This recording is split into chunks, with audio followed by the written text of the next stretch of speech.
Oh, hello. I didn't see you there because I was in virtual reality. Okay, sorry. That was really cheesy and terrible, but I couldn't resist.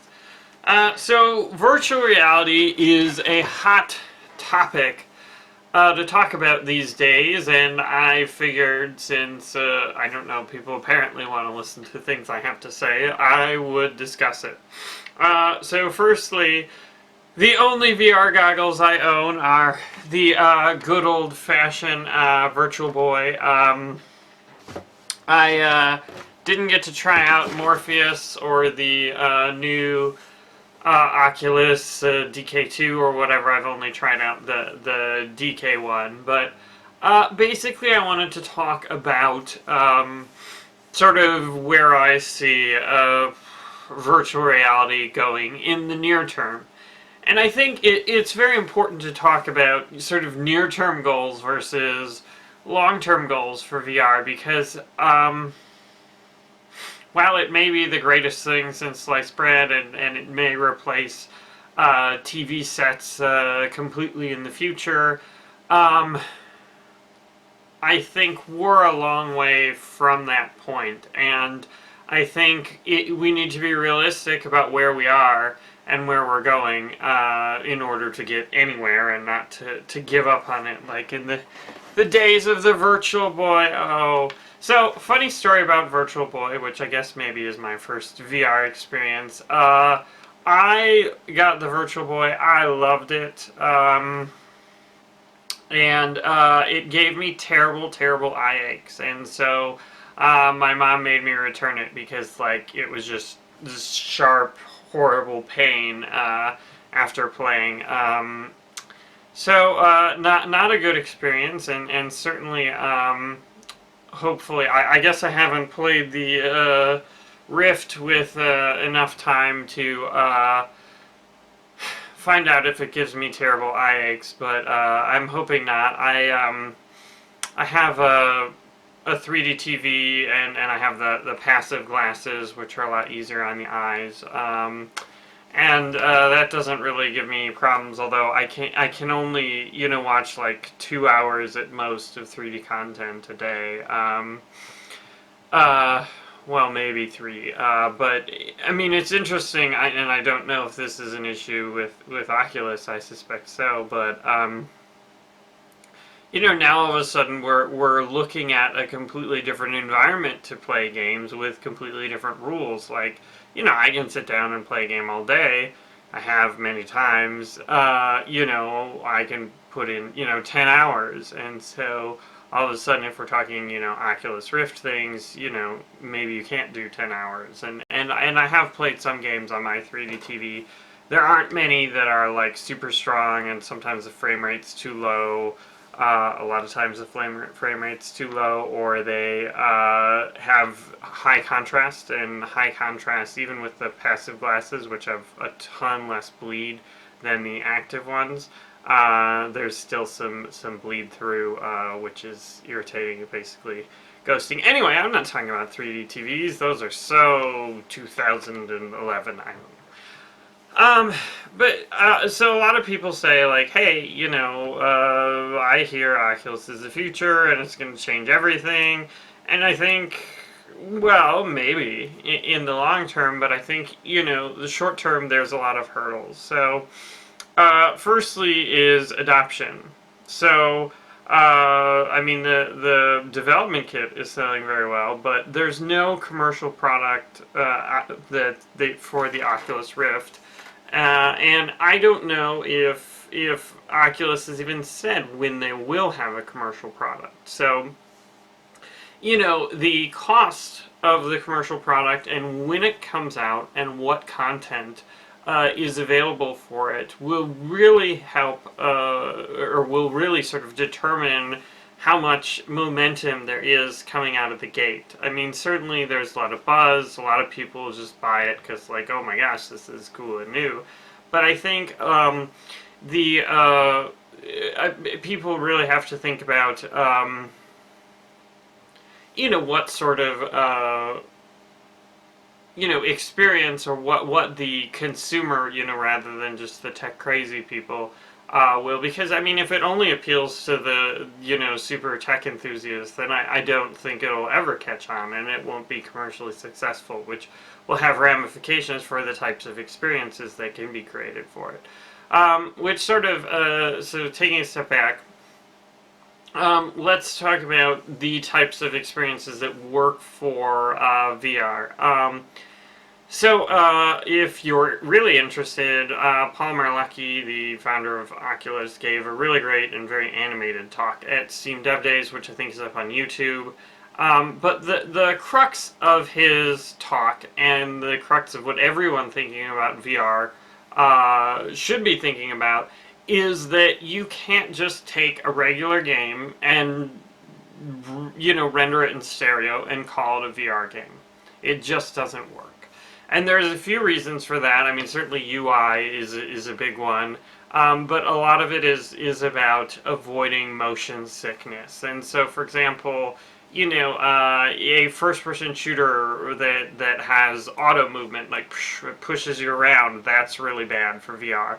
Also, if you can like back up and circle strafe, that's really bad for VR because that's really unnatural. And Paul Marlecki tried to backwards circle strafe on a very tiny stage, which is why I said it was animated.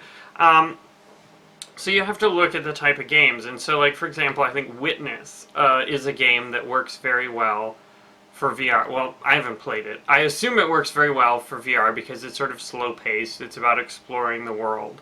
But perhaps something that I don't know if it's in Witness or not, but also the idea of seeing your body is apparently very important in VR. So let's say the Oculus comes out, I don't know, let's say even this fall. So it comes out this fall, and let's say it's $300, which I think the current development kit is $350, and I mean I think the previous one was cheaper, and I mean I think as they get better tech, the price is going to go up a bit. I don't know if Facebook will sell them at a loss or at cost or whatever. But I mean, it's not going to be a cheap piece of hardware, and then you need a really good PC to run the games on.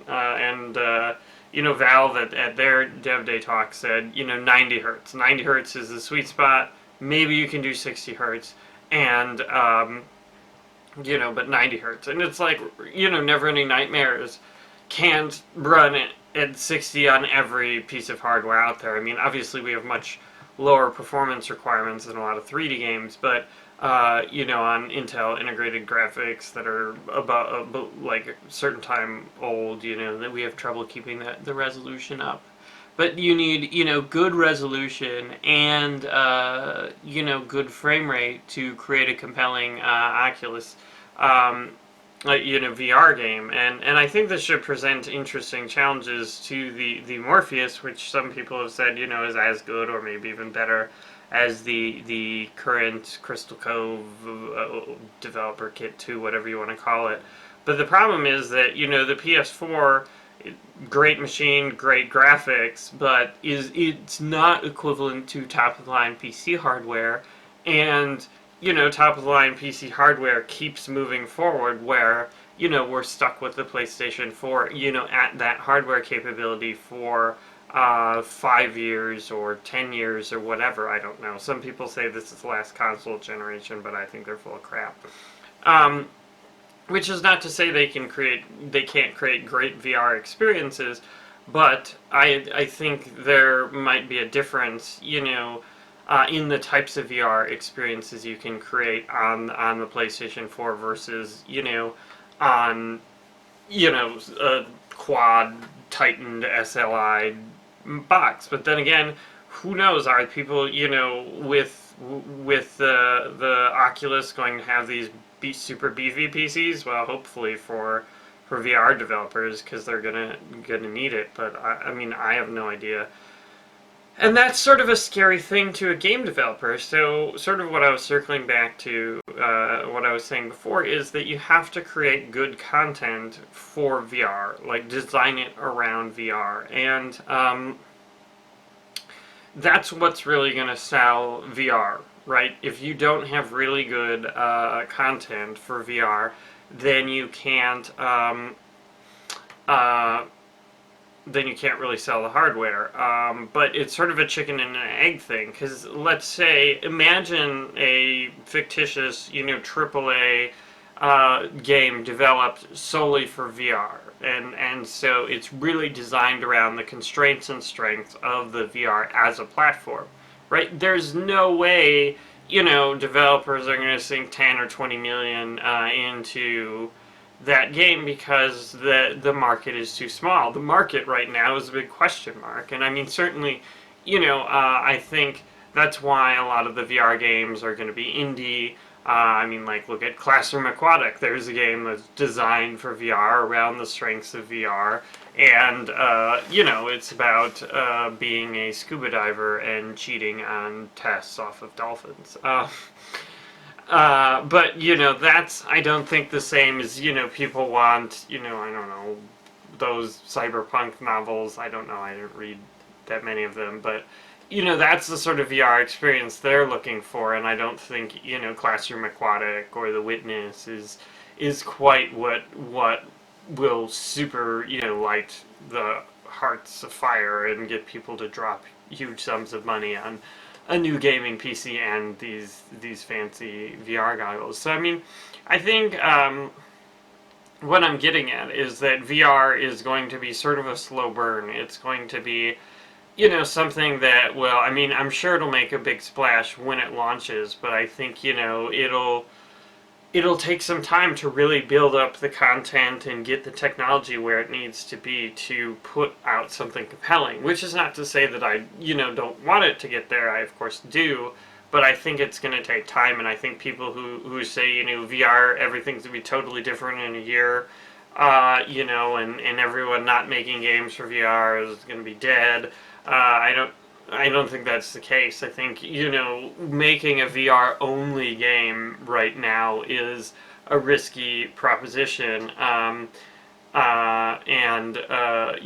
think designing an experience that works well for both is a real challenge. But, I mean, certainly I think it's not a bad idea to keep that in mind. And we'll see how a lot of the games that are just like, oh, we're a first-person game, so VR support on. We'll see how they do, but I think again, they're not really going to be super great. And just like some games that support 3D, I choose not to play in 3D because it's just not really designed around that. And I think it's going to be similar for VR, that some games that support VR maybe aren't really going to be the best fit, and people aren't really going to get excited about them. So anyway, that's my little rant about VR. Certainly, I'm personally very excited about it. But I'm not going to bet our company on this new and scary platform. And again, maybe it's one of those things where, high risk, high reward, but I'm all about low risk. Just low risk.